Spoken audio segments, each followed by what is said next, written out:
الرحمن الرحیم، ہر سوموار اور جمعرات کو بندے کے اعمال اللہ کے ہاں پیش ہوتے ہیں۔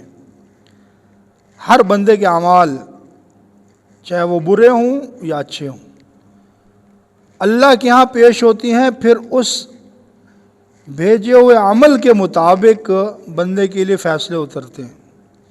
لیکن جو بندہ بدسلوکی کرتا ہے اپنے رشتہ داروں کے ساتھ، بہن بھائیوں کے ساتھ قطع تعلقی کرتا ہے، تو اس بندے کا کوئی عمل اللہ کے ہاں قبول ہی نہیں ہوتا ہے۔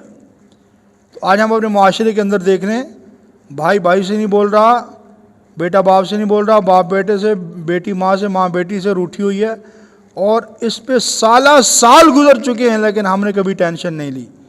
اور ہو کیا رہا ہے؟ اس قطع رحمی کی وجہ سے، بدسلوکی کی وجہ سے ہمارے سارے اعمال برباد ہو رہے ہیں، کوئی عمل اللہ کے ہاں قبول نہیں ہو رہا۔